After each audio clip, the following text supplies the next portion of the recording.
दोस्तों आप सभी का बहुत बहुत स्वागत है हमारे चैनल में। इस वीडियो के अंदर अभी हम लोग जीके यानी सामान्य ज्ञान, इससे रिलेटेड जो है इम्पोर्टेंट 40 प्लस क्वेश्चन जो है इस वीडियो में देखने वाले हैं। तो आप इस वीडियो को बहुत ध्यान से लास्ट तक देखिए। चैनल पर नया है तो चैनल को सब्सक्राइब करके बेल आइकन प्रेस करें।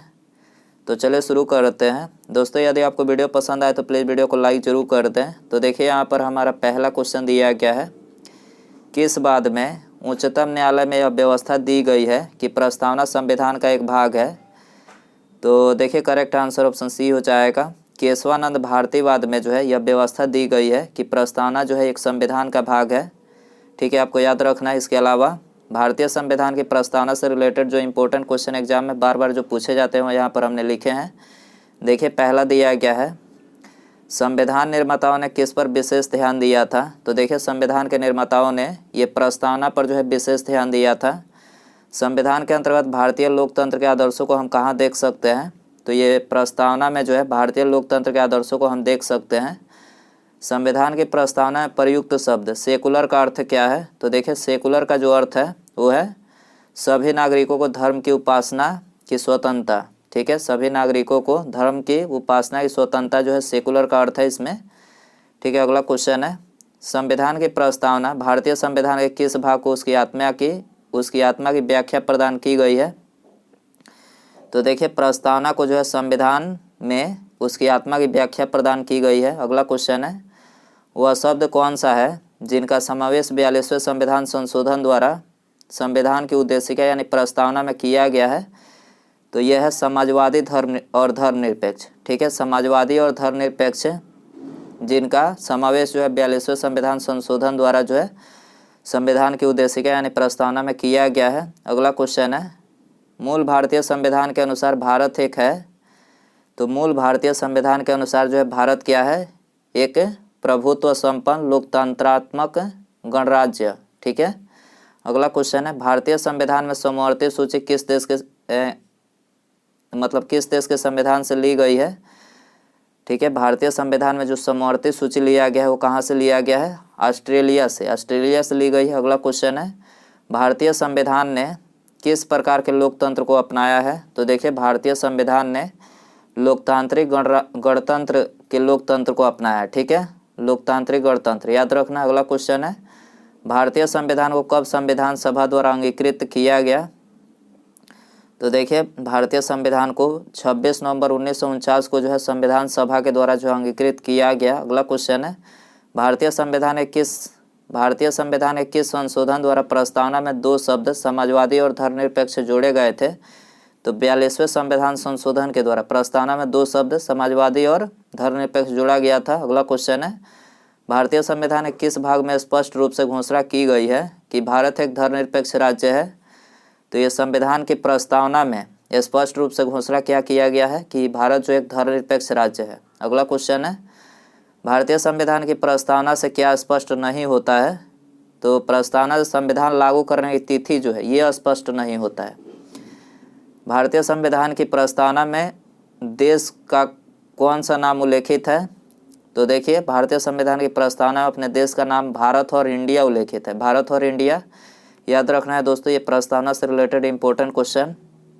अगला क्वेश्चन देखते हैं, क्वेश्चन नंबर 2 है, भारतीय संविधान में किस आधार पर अल्पसंख्यकों का निर्धारण किया गया है। अल्पसंख्यकों का निर्धारण किस आधार पर किया गया है।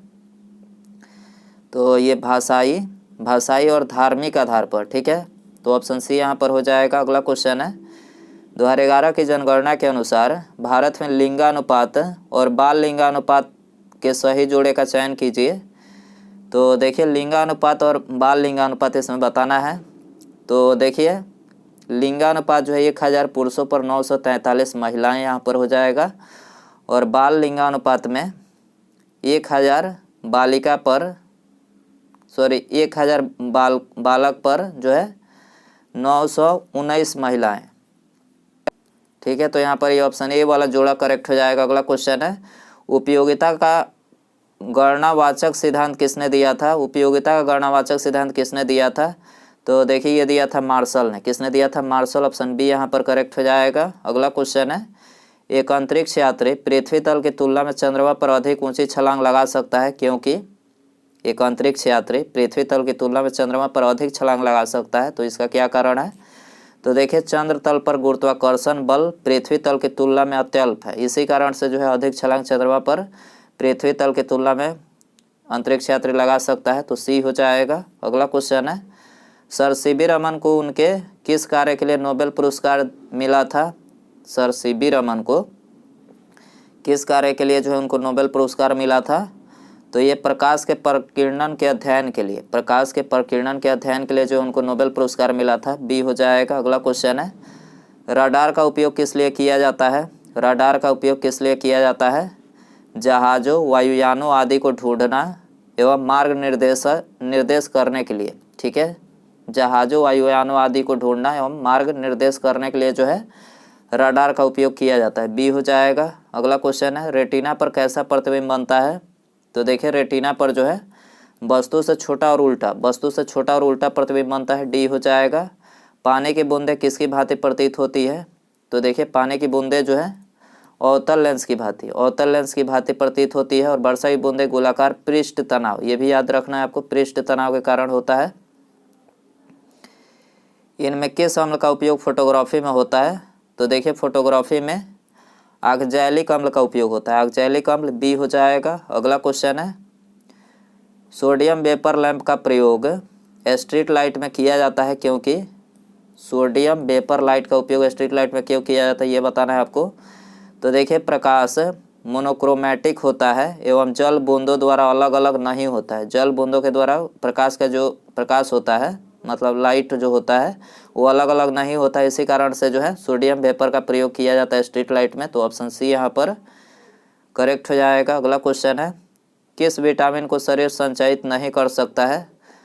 तो शरीर जो है ये विटामिन सी को संचयित नहीं कर सकता है, विटामिन सी।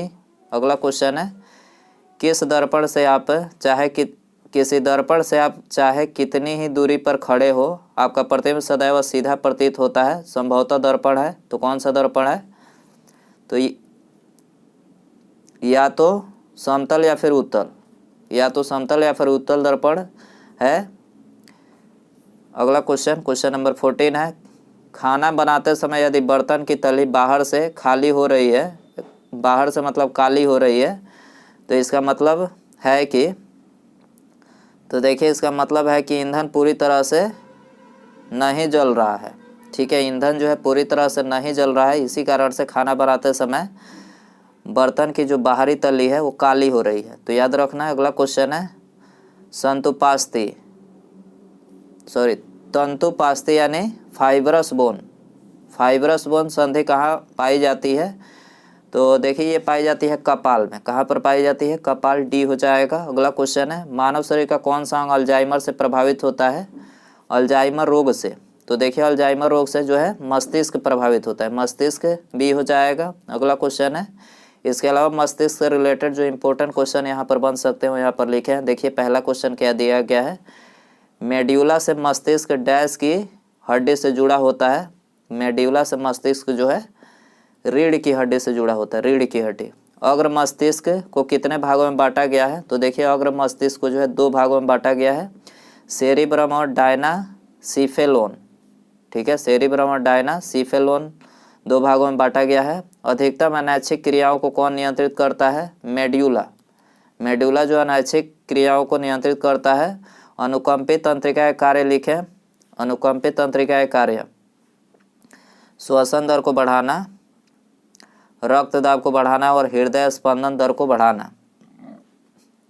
तो ये अनुकंपित तंत्रिका के कार्य है। अगला क्वेश्चन है, एक वयस्क मनुष्य के मस्तिष्क में कुल न्यूरॉनों की संख्या लगभग कितना होता है? न्यूरॉनों की संख्या जो है 86 बिलियन होता है, 86 बिलियन।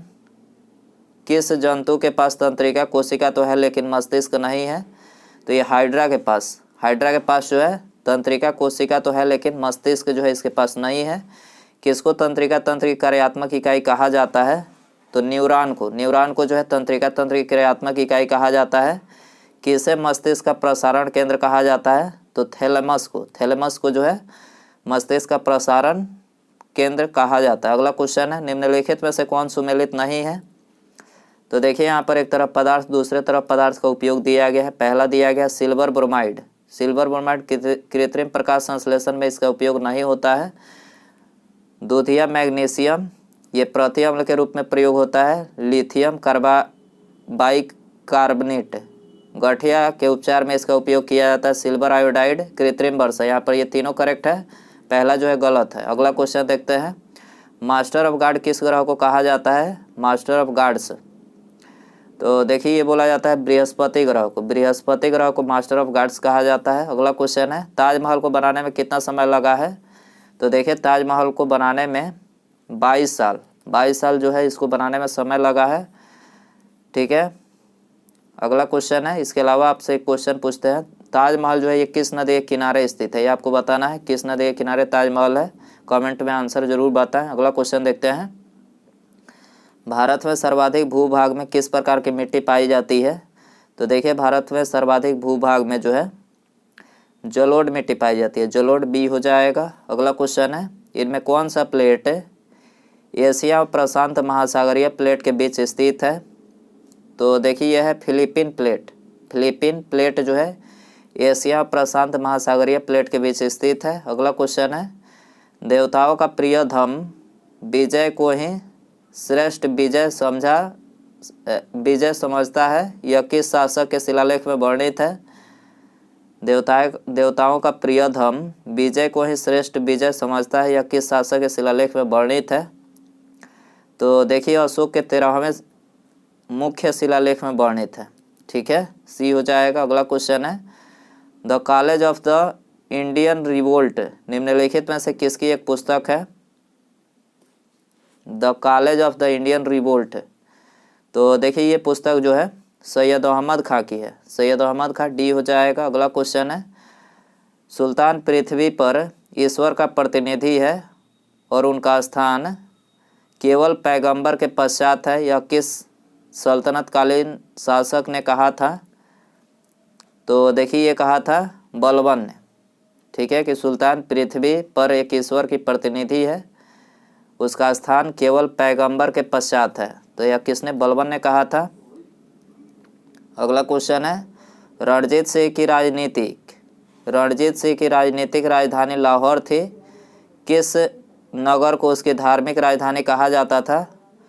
तो देखिए ये कहा जाता था अमृतसर को। अमृतसर ऑप्शन ए हो जाएगा। अगला क्वेश्चन है, आधुनिक युग में पहली बार ब्राह्मी और खरोष्टी लिपियों को पढ़ने का श्रेय किसको जाता है? आधुनिक युग में पहली बार ब्राह्मी और खरोष्टी लिपियों को पढ़ने का श्रेय किसको जाता है?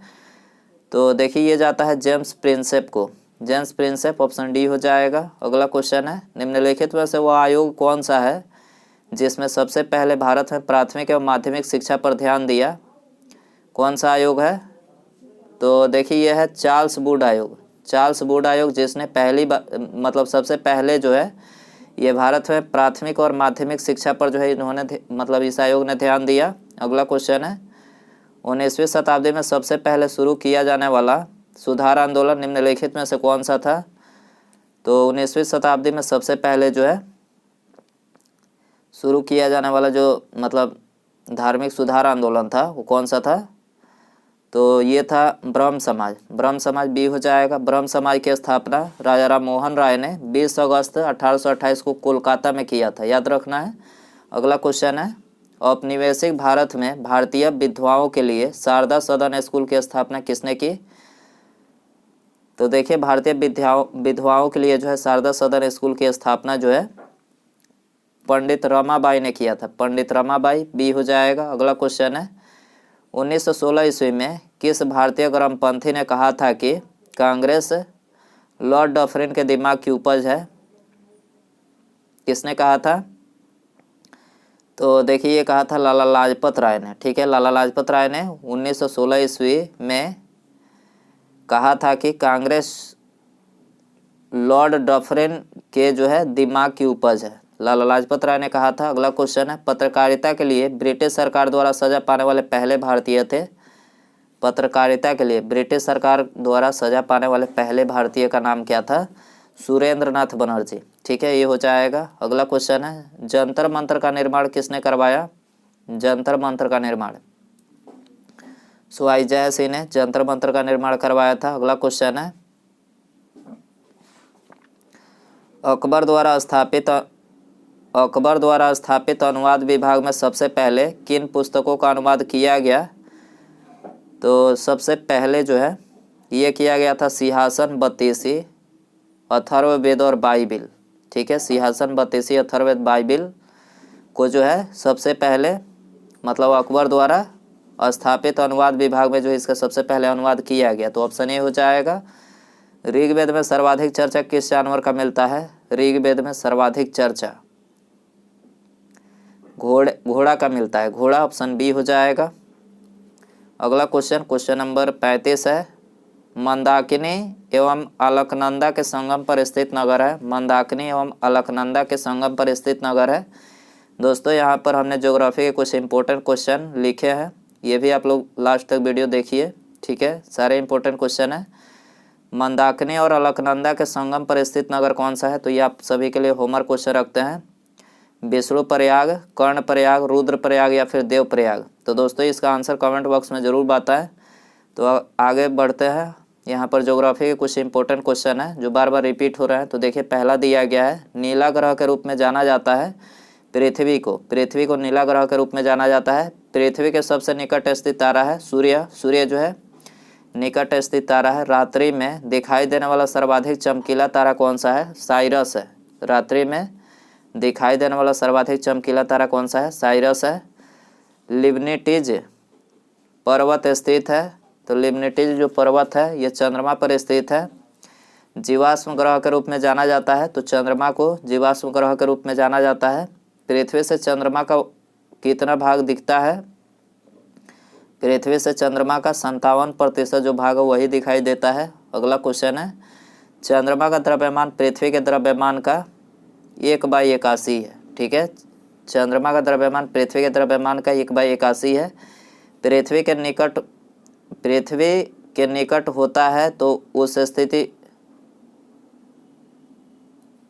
पृथ्वी के निकट होता है। ये पूरा क्वेश्चन नहीं लिखा गया, इसमें गलत है। ठीक है, अगला क्वेश्चन देखते हैं। एक माह में 2 पूर्णिमा हो तो दूसरी पूर्णिमा को कहा जाता है ब्लू मून। ठीक है, एक माह में 2 पूर्णिमा हो तो दूसरी पूर्णिमा को क्या कहा जाता है? ब्लू मून कहा जाता है। बौने ग्रह के उदाहरण है। तो देखिए बौने ग्रह के उदाहरण है यम, सेरस और चेरान। ठीक है, ये बौने ग्रह के उदाहरण है। क्षुद्र ग्रह दिखाई पड़ते हैं। तो देखिए क्षुद्र ग्रह जो है मंगल और बृहस्पति ग्रह के बीच दिखाई पड़ते हैं। ठीक है, अगला क्वेश्चन है, पृथ्वी जब सूर्य से अधिकतम दूरी पर होती है तो उस स्थिति को कहा जाता है? तो देखिए उस स्थिति को अपसौर कहा जाता है जो कि 4 जुलाई को होती है। ठीक है, अधिकतम दूरी पर पृथ्वी सूर्य से होती है 4 जुलाई को अपसौर इसको बोला जाता है। और न्यूनतम दूरी पर होती है उसको उपसौर बोला जाता है जो कि 3 जनवरी को होती है। पृथ्वी पर अक्षांशों की कुल संख्या है। अक्षांशों की कुल संख्या 181। पृथ्वी पर देशांतर की कुल संख्या है 360 देशांतरों की कुल संख्या है। किस तिथि को पृथ्वी पर दिन रात बराबर होते हैं? दिन रात पृथ्वी पर 21 मार्च और 23 सितंबर को 21 मार्च और 23 सितंबर को पृथ्वी पर दिन और रात जो है दोनों बराबर होते हैं। जब सूर्य एवं पृथ्वी के मध्य चंद्रमा आता है तो उस स्थिति को कहते हैं? तो उस स्थिति को सूर्य ग्रहण कहते हैं और ये अमावस्या के दिन होता है। ठीक है, अगला क्वेश्चन है, जब सूर्य और चंद्रमा के मध्य पृथ्वी आता है, जब सूर्य और चंद्रमा के मध्य पृथ्वी आता है तो उस स्थिति को चंद्र ग्रहण कहते हैं और ये कब होता है? ये पूर्णिमा के दिन होता है। संपूर्ण विश्व को कितने संपूर्ण विश्व को कितने समय जोन में बांटा गया है? तो ये 24 जोन में बांटा गया है, समय जोन में। ठीक है, संपूर्ण विश्व को अंतर्राष्ट्रीय तिथि रेखा कहा जाता है। तो 180 डिग्री देशांतर को जो है अंतर्राष्ट्रीय तिथि रेखा कहा जाता है। उत्तरी गोलार्ध पर सबसे बड़ा दिन होता है। तो उत्तरी गोलार्ध पर सबसे बड़ा दिन 21 जून को होता है और दक्षिणी गोलार्ध पर सबसे बड़ा जो दिन होता है वो होता है 22 दिसंबर को। तो याद रखना ये ज्योग्राफी के इंपॉर्टेंट क्वेश्चन, ये मोस्ट इंपॉर्टेंट क्वेश्चन थे। तो दोस्तों ये थे आज के वीडियो में मोस्ट रिपीटेड क्वेश्चन, सारे ही इंपॉर्टेंट क्वेश्चन है। आई होप कि वीडियो जो आपको पसंद आया रहेगा। पसंद आया तो प्लीज़ वीडियो को लाइक जरूर कर दें, अपने दोस्तों में शेयर कर सकते हैं और चैनल पर नया है तो चैनल को सब्सक्राइब करके बेल आइकन प्रेस करें। ठीक है, मिलते हैं अगले वीडियो में। नमस्कार, जय हिंद, जय भारत।